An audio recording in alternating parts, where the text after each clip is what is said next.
Good morning, everyone. Happy Monday. Today is April 6th, and I just want to go through with you the work that I'd like for you to complete throughout this week. I have uploaded in Google Class here what I'd like for you to complete using the two answer keys provided. You'll see that I have two answer keys here to the work that you had done last week. I would like for you to go ahead and click on them and correct the work that you have done last week. For the elements, molecule, and compound slideshow, I have gone through most of them. If you turned it in by Thursday last week, I went through it and added comments. So it either said slide looks great or please double check your work.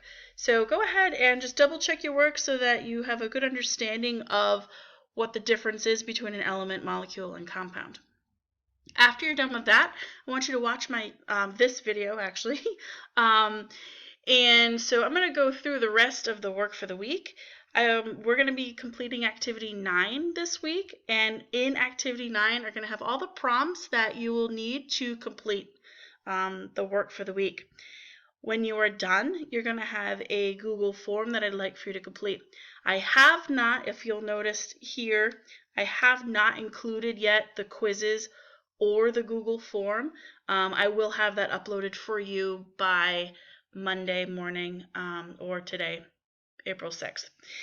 So if we go into activity 9, Activity 9 is about energy and particle movement, which is a review from energy, really. So recall from last activity, activity 7, these are our class symbols. And today, primarily, you're going to be using the reading for understanding and a new one. Click on this. This particular slideshow page has internet that I'd like for you to check out, or a link that I'd like for you to click on. So our guiding question for activity 9, what happens when gas particles are heated or cooled? And I have here a timeline for this week. I would like for all of this to be done by 3 o'clock on Thursday. That way you don't have to worry about it over the weekend. And you can just relax on your nice long weekend.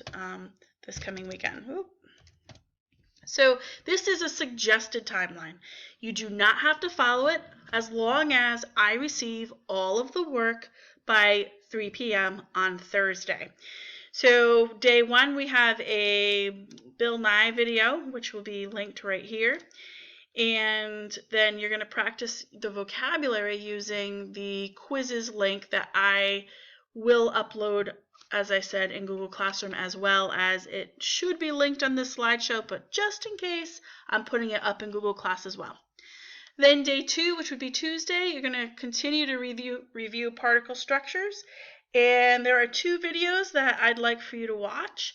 One is called The Russian Hacker, who actually does some really cool stuff with liquid nitrogen and balloons.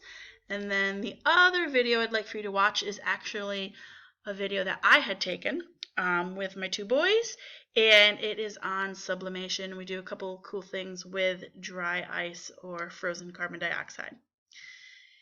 So when you're done with those, there is a PhET simulation, and basically what you're going to do is click on the link here, and you will be brought to this page here, and it's a simulation on the different states of matter. And you're going to basically mess around with it and see what happens to the particles of the 3 different substances as we heat and cool the particles. So for example, one of the first information I want you to have is neon. Click on it as a solid. We're going to change this to Celsius, and we'll see that this is what the particles look like for neon at negative 259 degrees Celsius, so when it is in its solid state. So you're going to continue to complete this, and as you complete that, you're going to record your data in this chart here. You could either copy it down on a separate sheet of paper, but then you're going to use this information to help you complete the Google form quiz that I will have uploaded in Google Class as well. So before I close this video, I just want to go through the states of matter and particularly what water does, what the water molecule does when it is affected by different temperatures. So what we're looking at now is the water molecule. I'm going to set it back to the beginning. So here we have the water molecule, and this is what happens to it as temperature decreases. So you'll see that they start to come together, and you'll notice that they start to form this very specific pattern, a hexagonal pattern, as they cool and become attracted to each other. And remember, this is a physical change, but nonetheless a change. And so they start to come together in such a fashion. Now you'll notice that you'll see in this ice or this frozen water that there's spacing in between the molecules, and it's this spacing that causes, when water freezes, for it to expand. Not all substances do this when they are frozen. We often know that when a substance is cooled, it contracts, and yet that is not true for water. When it's cooled, it actually expands due to the spacing that forms as the water molecule freezes. So another nice look at that would be this here, which is not working right now. Maybe let's try again. There we go. And so this just kind of takes your journey inside what ice would look like. So you can see that there's a very fixed pattern, and you'll also see that they are moving, because remember, ice is only 32 degrees Fahrenheit, 0 degrees Celsius, and we know that that is far from absolute zero. So there is our motion of our water molecules. And then if we continue on and we talk about melting, well, what happens to those water molecules once thermal energy is increasing? We know just from our energy unit that they start to move faster. And this is a really cool simulation that shows what happens to ice once thermal energy is added to it. You'll notice how those molecules are starting to move faster, and then as thermal energy continues to increase, the molecules actually start to speed up more, and they'll start to break free from their fixed position. And this is the reason why liquid water does not hold its own shape.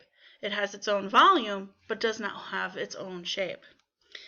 And then the last one I want to show you is, even though it says condensation, it really shows evaporation. What happens when thermal energy is continued to increase with that liquid water? It'll start to continue to move around faster, and you'll notice that once thermal energy continues, that you can see that they start to have more energy and start to become free. And this is why gases, this is now showing a little bit of water vapor, but this is why gases not only don't have their own shape, but they also don't have their own volume. It is because they are completely free from their fixed positions. And there was one more I wanted to show you specifically on water vapor.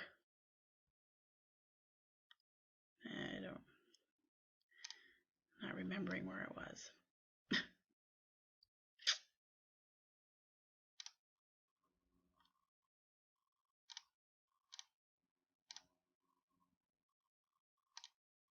This right here.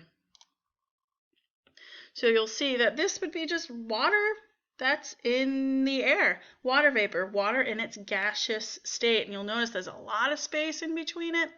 And you'll notice that they're just free to move about. And so that's the major difference between the three states of matter and how thermal energy affects the state that the water is in.